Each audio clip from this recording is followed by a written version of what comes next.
जय हिंद दोस्तों, कैसे हैं आप सब। उम्मीद करती हूँ आप सभी ठीक होंगे। आप सबकी दुआ है, मैं भी बिल्कुल ठीक हूँ। दुआ है आप सबकी, प्यार है, सम्मान है। तो जैसा कि आप सभी लोग जानते हैं, जो मेरा अभी अकाउंट है और जो मेरा पेज है वो बंद है। 30 दिनों के लिए उसको बंद कर दिया गया है।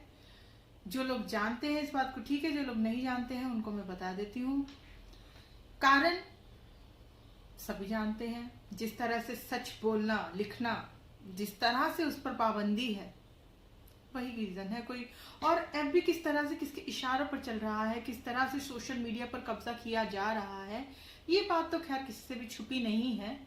तो उसी का शिकार अक्सर लोग बनते हैं, तो मैं भी बनी हूँ उसका शिकार। चलिए कोई बात नहीं, ये तो मामूली सी बात है। हमारी जो बात है, जो हमारी आवाज है, उसको रोक पाना इतना आसान नहीं है, इतना आसान नहीं है। ये याद रखें, ये सरकार, ये जो हुकूमत है, ये जो आज तानाशाही हम पर थोपी जा रही है, वो तानाशाह इस बात को समझ जाए कि जो देश की ये जनता है वो अब खामोश नहीं रह सकती। हमारी आवाज को दबाना इतना आसान नहीं होगा। तो आज मैं शुरुआत करती हूँ। सबसे पहली जो बात है वो है कि जिस तरह से हमारे जो माननीय प्रधानमंत्री मोदी जी हैं, जिस तरह से उनके मन की बात को मन से स्वीकार नहीं किया गया है, जितना लाइक किया गया है उससे ज्यादा डिसलाइक किया गया है। ये वो फैसला है, ये देश की जनता का वो फैसला है जो 2019 चुनाव के बाद में भी जनता ने दिया था। मोदी जी की जो फिल्म आई थी उसको सुपर डुपर फ्लॉप कराकर इतनी भारी बहुमत से सरकार बनी, जीती। लेकिन उसी सरकार की, उन्हीं हमारे प्रधानमंत्री मोदी जी की जब फिल्म रिलीज होती है, उसी लहर के दौरान तो वो फिल्म जो होती है वो सुपर डुपर फ्लॉप हो जाती है। क्यों? क्योंकि वही था असली जनता का फैसला। और आज वो फैसला एक बार फिर दोबारा से दिया है जनता ने। तो ये जो है बहुत अच्छी बात है। और जनता जो है, क्योंकि देखिए जब सर पे अपनी पड़ती है तभी पता लगता है। कोई कितना ही समझाता रहे, कितना ही बोलता रहे, हम बोल रहे हैं ना, हम कब से बोल रहे हैं। 2019 चुनाव में हमने दिन रात एक कर दिया बीजेपी को रोकने के लिए। हम नहीं रोक पाए। क्यों नहीं रोक पाए? उसका रीजन ये था कि वो लहर, वो एक जो हिंदुत्व की वो जो एक अफीम चटा दी गई थी लोगों को, धर्म के नाम की, मजहब के नाम की, जो एक हिंदू मुसलमान की गंदी राजनीति की गई थी, उसके तहत जो है भोली भाली जनता बहानाओं में बह गई। और बाकी तो खैर ईवीएम माता की जय, पिता चुनाव आयोग की जय। मैंने बोला है, पहले भी बोलती आई हूँ, अभी भी बोलती हूँ। जो ईवीएम माता की जो कृपा है वो सरकार पे बनी थी, जिस वजह से ये दोबारा से सत्ता में आई। दूसरी मेरी बात जो है, मैं एक बहुत बड़ा सवाल करना चाहती हूँ गोदी मीडिया से। गोदी मीडिया के ये दलाल पत्रकार देश को बताएं, पूछता है भारत, बताएं हमें कि जिस अमिताभ बच्चन को जब कोरोना हुआ तो किस तरह से उनको रिपोर्टिंग इस तरह से की जा रही थी दलाल मीडिया द्वारा, जिस तरह से अमिताभ बच्चन के बेड के नीचे ही बैठकर कोई रिपोर्टिंग कर रहा है। उन्होंने खा लिया, उन्होंने पी लिया, उन्होंने छींक मारी, उनको खांसी हुई, उनको ये हुआ, उनको वो हुआ। अमिताभ बच्चन के लिए इतनी एक अपडेट जो था ये गोदी मीडिया दे रहा था। अब गोदी मीडिया से मेरा सवाल ये है कि देश के जो गृह मंत्री हैं, जो हमारे होम मिनिस्टर हैं, माननीय होम मिनिस्टर साहब जो है अमित शाह जी, जब एक हफ्ते से वो एम्स में भर्ती हैं, वो उनको क्या हुआ है, उनकी क्या बीमारी है, उनकी क्या हाल है, वो कहाँ है, वो क्या कर रहे हैं। हमारा अधिकार है अपने होम मिनिस्टर के बारे में जानने का। हमको ये जानकारी क्यों नहीं दी जा रही है? हमको ये जानकारी क्यों नहीं दी जा रही है कि हमारे होम मिनिस्टर साहब की क्या तबीयत के क्या हाल है, वो कहाँ है, वो क्यों है, उनको क्या हुआ है। जब एक स्टार की, एक फिल्मी सितारे के बारे में जब इतनी जानकारी दी जा रही थी, तो जिसके ऊपर पूरे देश की जिम्मेदारी है, पूरे देश की जो एक गृह मंत्री है हमारे देश की, उनके बारे में हमें जानकारी क्यों नहीं दी जा रही? उनके बारे में जानकारी कौन देगा हमको? बताए दलाल पत्रकार, किससे पूछे देश? और क्यों नहीं पूछता है भारत? हमारा ये संवैधानिक अधिकार है अपने होम मिनिस्टर के बारे में, अपने गृह मंत्री के बारे में जानकारी लेने का। तो इसका जवाब दे पूछता है भारत। ठीक है, एक और बात है जो मैं बोलना चाहूंगी, और जिस तरह से गोदी मीडिया हर मामले को, सुशांत सिंह के मामले को तो मतलब आप पूछिए मत, जिस तरह से सुशांत सिंह एक अपडेट को दिया जा रहा है, पूरा आईटी सेल अलग लगा हुआ है। भाई बिहार चुनाव है और महाराष्ट्र की सरकार भी गिरानी है, एक पंथ से दो काज करने, तो मेहनत तो करनी पड़ेगी। मेहनत पूरी तरह से की जा रही है, गोदी मीडिया अपना काम कर रही है और आईटी सेल तो खैर अपना काम कर ही रही है, अंधभक्त लगे पड़े हैं। ठीक है, अब मुझे ये जानकारी चाहिए गोदी मीडिया से और इन अंधभक्तों से भी, ये जो सुशांत सिंह केस में एक नया मोड़ आया है, जो एक नई जानकारी निकल के सामने आई है, सुशांत सिंह को ड्रग्स देने वाला, नाम मैं बता देती हूं आपको, उनका नाम क्या है, सुशांत सिंह राजपूत को ड्रग्स देने वाला जो व्यक्ति है संदीप सिंह। कौन है वो संदीप सिंह? कौन है मैं बताती हूँ आपको। संदीप सिंह वो व्यक्ति है जो मोदी जी की फ्लॉप फिल्म हुई थी सुपर डुपर, विवेक ओबरॉय जी ने किरदार निभाया था। उस सुपर डुपर फ्लॉप फिल्म का जो प्रोड्यूसर था वो है संदीप सिंह। अब सोचने वाली बात यह है कि फिर कनेक्शन निकल गया बीजेपी का। मैंने एक आर्टिकल मैंने लिखा था और मैं हमेशा एक बात बोलती हूँ, सभी आतंकवादियों की मदद करने वाला, बलात्कारियों का समर्थक, बहन बेटियों को जलाने वाला, घोटाले करने वाला, मॉब लिंचिंग करने वाला, ये कोई भी जो है, जब इनके तार ढूंढे जाते हैं तो इनके तार कहीं ना कहीं बीजेपी से क्यों जुड़े होते हैं। आज सुशांत सिंह केस में भी वही चीज निकलकर सामने आई। कहीं ये गहरी साजिश तो नहीं है, कहीं बीजेपी की कोई साजिश तो नहीं है, क्योंकि एक ही चीज से, क्योंकि अभी देखिए सुशांत सिंह मामले में आत्महत्या है या हत्या है कुछ भी अभी सामने नहीं आया है, तो कोई बहुत बड़ी बात नहीं है षड्यंत्र के तहत उनकी हत्या की गई हो, क्योंकि सुशांत सिंह जो है बिहार से हैं, सुशांत सिंह जो है वो महाराष्ट्र में है, महाराष्ट्र की सरकार को भी गिराना है और बिहार के चुनाव की तैयारी भी करनी है, तो कोई बड़ी बात नहीं है।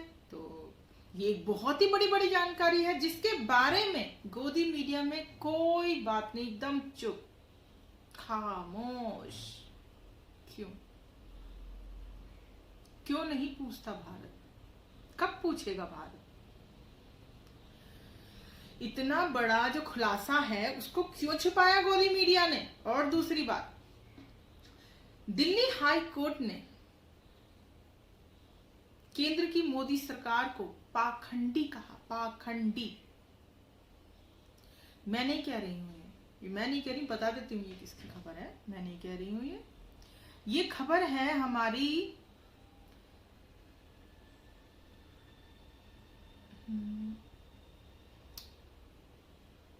मैं कभी पढ़ के बात करती नहीं हूं हमेशा, लेकिन कुछ चीजें ऐसी होती हैं जो बताना जरूरी होता है, वो भी सबूत के साथ। ये है बोलता हिंदुस्तान की खबर।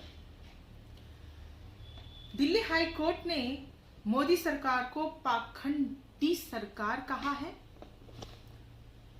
पाखंड है मोदी सरकार का मेक इन इंडिया और आत्मनिर्भर भारत का नारा।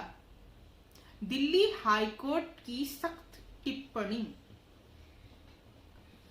ठीक है, ये खबर किसी भी गोदी मीडिया चैनल ने देश को नहीं दी होगी, जाहिर सी बात है। चाटुकारिता भी तो कोई चीज होती है, चाटुकारिता भी कोई चीज है, तो वो अपनी चाटुकारिता करने में व्यस्त है। देश को क्या बताना है, देश से क्या छुपाना है, देश को किस तरह से घुमाना है हिंदू मुसलमान के इस चक्कर में सिर्फ गोदी मीडिया का इस समय वही काम है। देश की जो अर्थव्यवस्था है, देश की जो बेरोजगारी है, जो लोगों के आत्महत्या के दौर जो चल रहा है सिलसिला, जिस तरह से बड़े बड़े खुलासे हो रहे हैं अस्पतालों में कोविड-19 के नाम पर, किस तरह से लोगों की किडनी निकाली जा रही है। अभी यूपी का जो एक BHU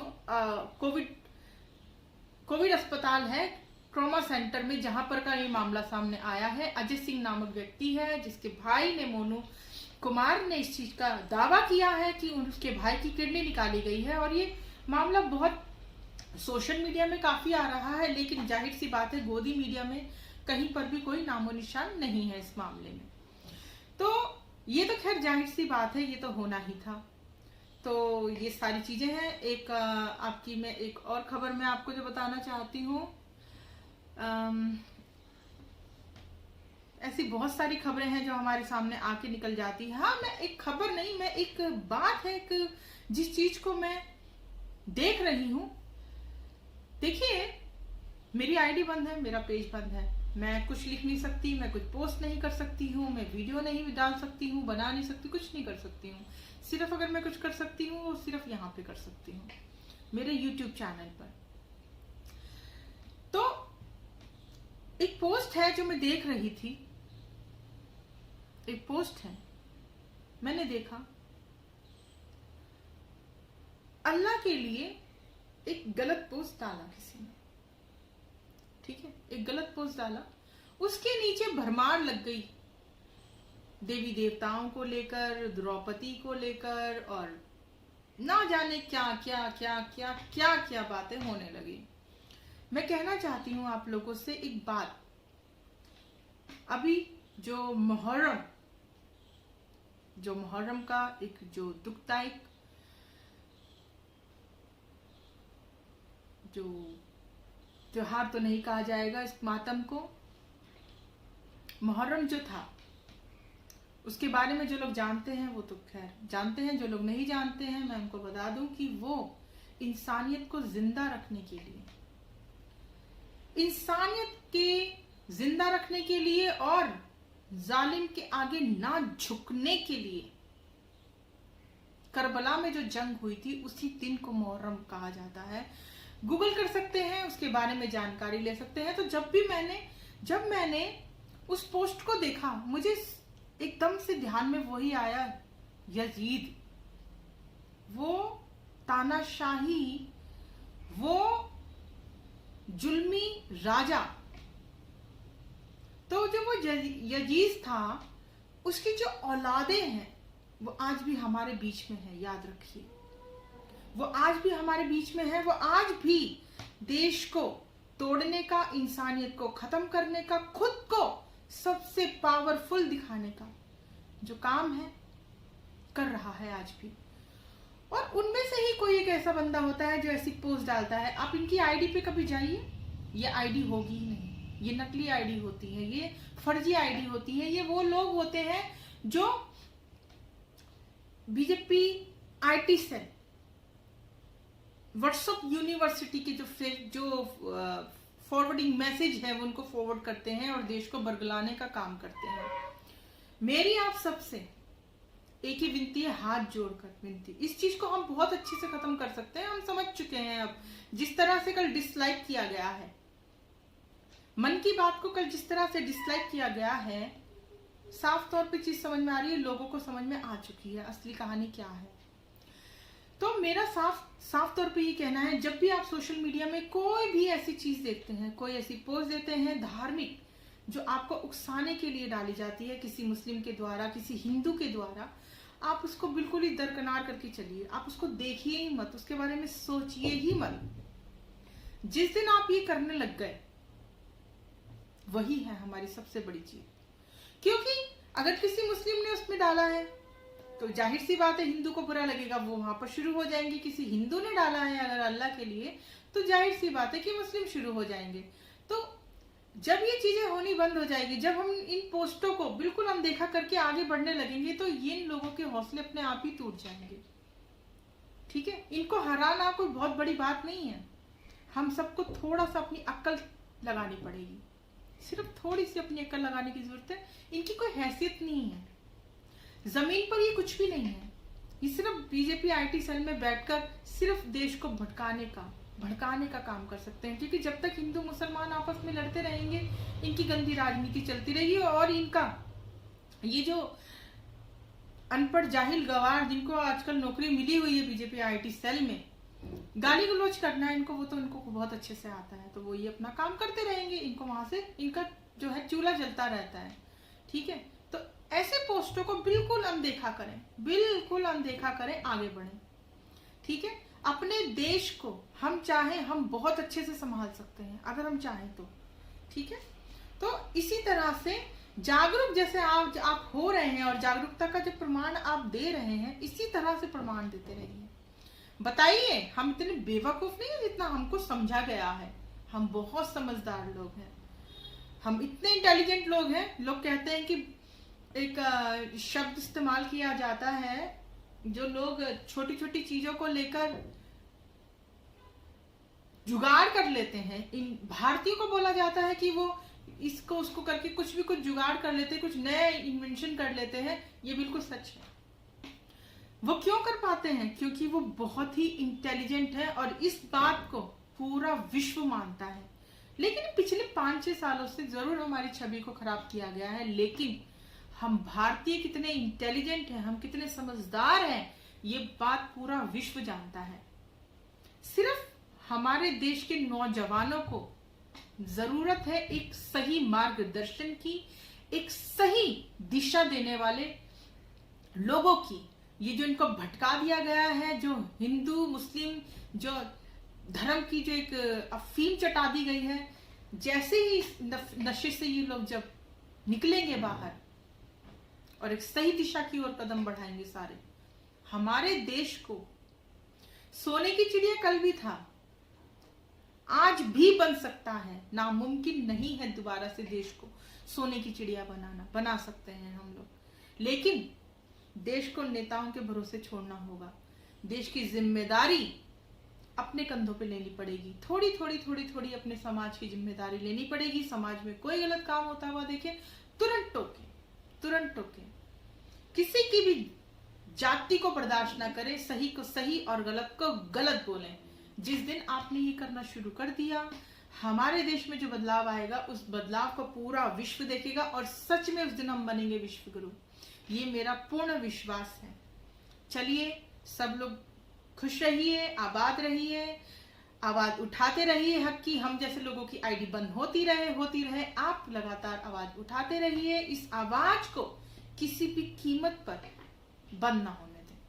और डॉक्टर कफील खान के लिए दुआ करें। आज उनका जो केस है, आज आई होप कि उनको जमानत मिल जाए। हम सबकी दुआएं हैं ही हैं, और दुआ कीजिए सभी लोग ऊपर वाले से कि हमारे जो देश के हालात हैं वो जल्द से जल्द ठीक हो। चलिए, जय हिंद, जय भारत, इंकलाब जिंदाबाद, देश की बेटी ममता सेठी। और एक जरूरी बात, मेरे चैनल को सब्सक्राइब कर लें सभी, क्योंकि अब मैं सिर्फ अपने चैनल पर ही हूँ और 1 महीने तक मैं मेरी आईडी को मैं नहीं ऑपरेट कर सकती हूँ, ना ही मैं पेज पर, हाँ मैं देख सकती हूँ, लेकिन मैं ना लिख सकती हूँ, ना मैं कुछ पोस्ट कर सकती हूँ। तो आप सभी लोग देश की बेटी ममता सेठी मेरे इस यूट्यूब चैनल को प्लीज सब लोग सब्सक्राइब कर लीजिए, ताकि मेरी जो भी वीडियो आए वो आप लोगों तक पहुंचे। चलिए, जय हिंद, जय भारत।